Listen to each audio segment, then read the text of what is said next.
The Quest 3S is finally here, and after weeks of waiting and analyzing my video, as well as the various XR360, I have finally been able to put my head on this VR headset that makes many promises for an entry-level headset at 330 euros. So now we will get into the specifics. What does it offer, and is it necessarily the right choice to make?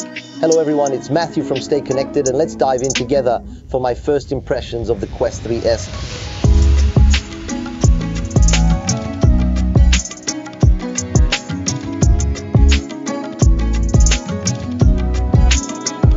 So a very funny anecdote, we experienced the arrival of the Quest 3S live on Twitch a day early. The replay of the unboxing is available on my Twitch channel, Stay Connected, and on my new secondary channel called Tech VR Focus, which also offers a lot of other content that you won't find on the main channel.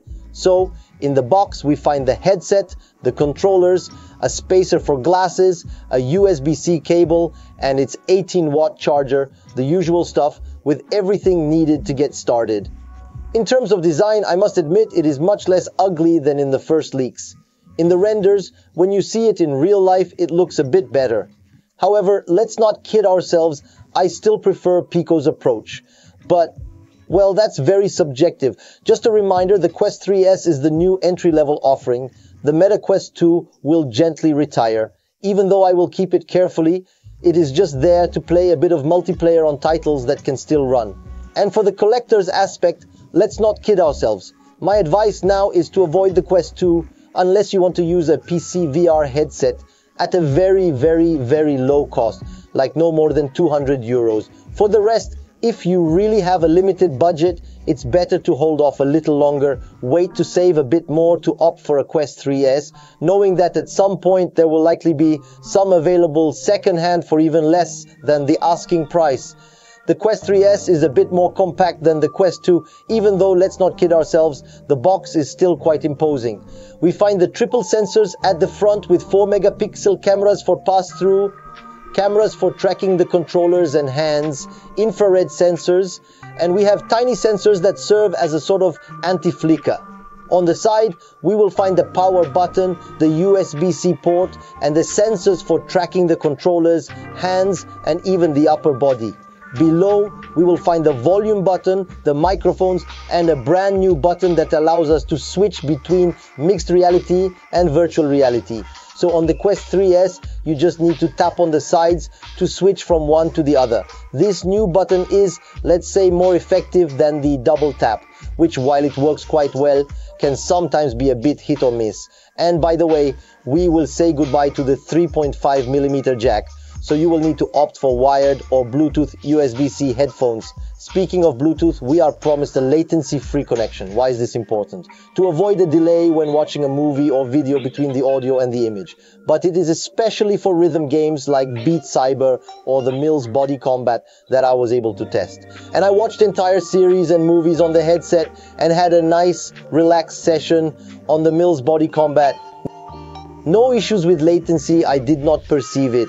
However, let's not kid ourselves, I was not in expert mode, as it is often tested on Beat Saber to see if there is latency, because I do not play that game. I just had a brief introductory session on the Mills. So, this is a point that will likely need to be confirmed, whether through feedback over time or by checking out other videos that may have thought a bit more about the subject. Alright, let's stay on the theme of disappointments. Let's talk about the strap. Ouch, ouch, ouch, ouch, ouch. Like on the Quest 3, it's a disaster. It is uncomfortable. It does not hold the headset well. It pushes all the weight of the headset forward. In short, it's a nightmare. The first investment for me to make is a strap worthy of the name. It is very important. It completely changes the experience for me because it brings much more comfort. And by the way, I will put links with quality straps in the description. Personally, I use a Kiwi design strap with an integrated battery.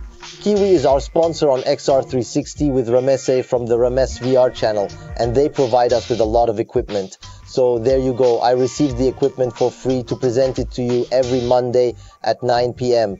Currently, I have tested the 4K boost on the Quest 3S, which provides a much more comfortable experience. It will also help increase battery life since it has an integrated battery.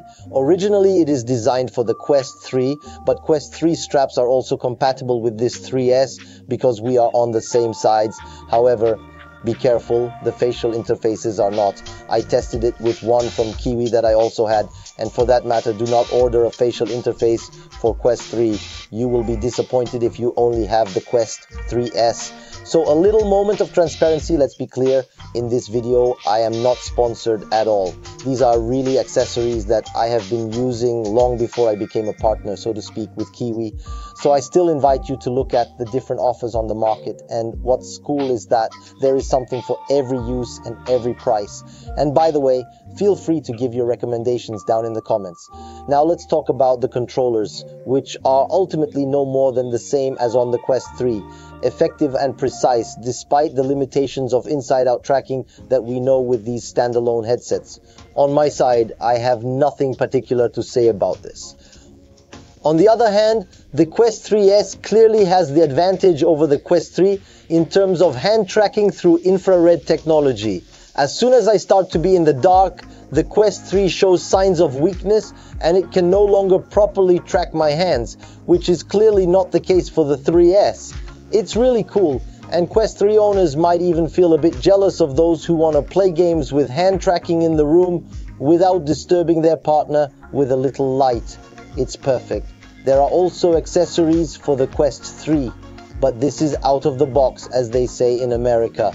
Now let's take a look inside the headset and we will find the Fresnel lenses from the Quest 2, an economical choice for Meta, but it comes with its share of drawbacks: distortion, chromatic aberration, and reduced sweet spots. Basically, we can say that the image is less sharp than with the next generation lenses found on the Quest 3, especially when looking at the edges. If you are used to the pancake lenses of this Q3, the regression is still quite obvious. If you are a user of the Quest 2 and I don't notice any huge changes, you will find yourself in familiar territory. However, I mention a whole bunch of flaws, but let me tell you that despite everything, these lenses are still proven over time, and that despite the small flaws they carry with them, the subject is still fairly well managed on Meta's side. Behind the lenses, we have a 120Hz LCD screen that offers decent colors, contrasts, and brightness. The weak point for me, clearly, is its definition. We are at 1920 by 1839 pixels per eye, which is not even used to its full potential to preserve battery life. The Quest 3S probably uses dynamic resolution, as is the case with the Quest 2. As a user of the Quest 3, this downgrade is a bit more noticeable for me. For entertainment, it works, but for working several hours in VR, it might be a bit more complicated. Reading small text does require a real additional visual effort. It's a bit like going from full HD to HD. We also have a very slight grid effect, but you really have to focus on the image to perceive it. In reality, while playing, it is forgotten quite quickly. Once again, it is more noticeable during reading. So speaking of the lenses and the screen, I can tell you that transitioning from the Quest 3 to the Quest 3S goes quite well. I even feel like the eye gets used to this slight downgrade. It's really when we go back to the Quest 3 that we remember how much sharper the image is. But in reality, having used it for many hours, I did nothing else over the weekend. It's fine, it works. So there is another important topic when testing a virtual reality headset, and that is the field of view, which is of course more limited than on the Quest 3 with a tunnel effect that we will note. But well, the Fresnel lenses will force us to focus on the center of the image, so we can also end up forgetting it when we are fully engaged in the action. I took the measurements and I noted on my side 91 degrees horizontally and 93 degrees vertically. I did this with the Kiwi strap. I had forgotten to put the original strap back on. It is possible that changing the strap could vary this, but it will probably be marginal. For me, it is mainly the change in facial interface that will make a bigger difference. I have already seen facial interfaces that allowed for a little bit of FOV gain. So after all, it will probably be good news the day we find a nice facial interface. In any case, I will see one that I can recommend that will give you a little bit of FOV gain, and I will not hesitate to let you know, so make sure to hit the bell to stay connected. But to conclude, it is certain that at this price and compared to the Quest 3, things could not have been otherwise. On the power side, we find the Snapdragon XR2 Gen 2 and 8 GB of RAM like on the Quest 3. Enough to run the most recent games, but be careful, the display will be less polished compared to the Quest 3. However, you can still try a technique to gain a bit more sharpness, and once again, this is not sponsored. But well, QGO will allow you to slightly enhance this definition. And frankly, it is a very, very good companion, even more so than on the Quest 3, to have on the Quest 3S. So Quest Games Optimizer, check it out on the itch.io site. It is a must-have. You pay 12 euros, and honestly, it is a very, very good investment. I am currently editing, and I just realized that I completely forgot to address the pass-through. So it is this ability to activate the external cameras to have this mixed reality world. This is actually what makes a bit of a difference between mixed reality and augmented reality. And in fact, simply put, why? Because it has become so natural for me with the use of the Quest 3 that I completely forgot to mention it. And to tell you the truth, this Quest 3S, as of now, at the moment I am talking to you about my first impressions, well, we are really on par with the Quest 3. We are not on a downgraded version. We are really at the same level. Why? Well, simply because the one from the Quest 3 is still very improvable. We still have a bit of grain. We do not really have many distortions. Meta is increasingly mastering the distortions we can have, because I remind you that it captures images from 2 cameras. And then there is a reconstruction to give you the feeling that you are seeing a single video stream. And so when we can pass our hands, there could be wave-like distortions on the sides that are rather well controlled. But in terms of quality, for me, it is one of the points we hope to see improved later on the Meta Quest, whether it is now the 3 or the 3S. But for me, it was difficult for Meta to sell this mixed reality while putting a pass-through, as we say in English.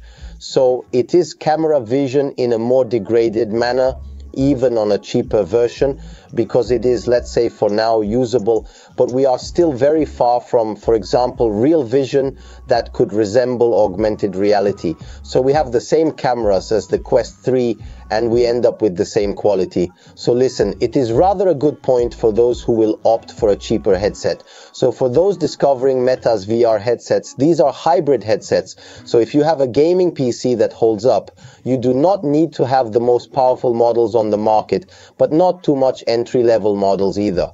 Know that it is possible to run your PC VR games and even play your PC games on a very large screen. And for that, there are several options available to you. You have the option offered by Meta called Link or AirLink, which will allow you to stream games wired or wirelessly. You have Steam Link, which is the platform solution and works quite well. And my favorite, the one I recommend the most, is Virtual Desktop, which has the ability to connect to your PC remotely, even if you are not on the same Wi-Fi network. Virtual Desktop costs about 25 euros, but honestly, it is one of the best investments I have made for my quests. So go check out what it is and what it does. You will see. You will not be disappointed.